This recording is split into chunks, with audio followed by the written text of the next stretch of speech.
The jungle was never silent at night, but this time, something unnatural had disturbed its rhythm. The howls of wolves turned to choked gurgles, the roars of tigers became strangled cries, and the caws of eagles faded into eerie silence. Something monstrous had arrived.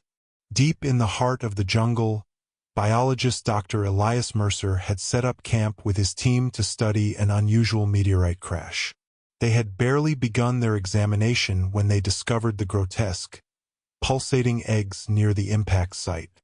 Before they could react, the creatures emerged, horrific arachnid-like beings with elongated fingers and whip-like tails.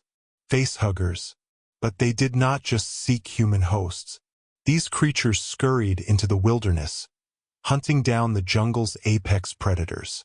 A lone tiger, prowling the underbrush, felt a sudden force latch onto its face. Its growl turned into a muffled snarl as the facehugger's tendrils tightened, its tube-like appendage forcing itself down the beast's throat. The tiger thrashed, but its struggles grew weaker.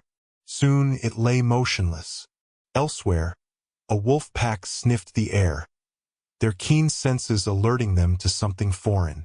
One by one, they were attacked, their faces wrapped in suffocating horror. Even an eagle, soaring high above, was not spared. A leaping facehugger, propelled from the shadows, latched onto it mid-air, bringing the majestic bird crashing into the foliage below. Dr. Mercer and his team watched in horror from their concealed outpost. They were scientists, but even their rational minds could not process the abomination unfolding before them. The infected creatures twitched, their stomachs bloating unnaturally as something inside them grew at an alarming rate. And then the convulsions began. The first to rupture was the tiger. With a sickening crack, its ribcage burst open, and a serpentine, black-shelled monstrosity slithered out. Its elongated skull bore hints of feline structure, its tail swishing with unnatural agility. The wolves followed, their own parasites emerging in quick succession. The eagle's corpse trembled before splitting apart, revealing a winged horror, its talons curling as it screeched into the night. Dr. Mercer knew they had to run. This was no longer a scientific mission, it was a war for survival. As he signaled to his team, the jungle around them grew quiet again. But this time, the silence was more terrifying than the noise, because something was watching, and it was hungry. A low hiss slithered through the dense foliage, followed by the rustling of leaves as shadows shifted in the moonlight. The newly emerged xenomorphs were adjusting to their surroundings, their sleek black forms blending seamlessly into the darkness. Mercer clenched his jaw, signaling for his team to move as quietly as possible. Their mission had turned into a desperate attempt to escape. They maneuvered through the jungle, each step calculated to avoid detection. But it was futile. The creatures had the advantage, heightened senses, an intimate knowledge of the terrain, and an insatiable hunger.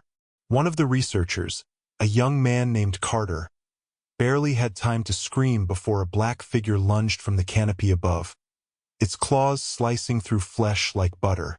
His body was yanked into the shadows before the others could react. "Move! Now!"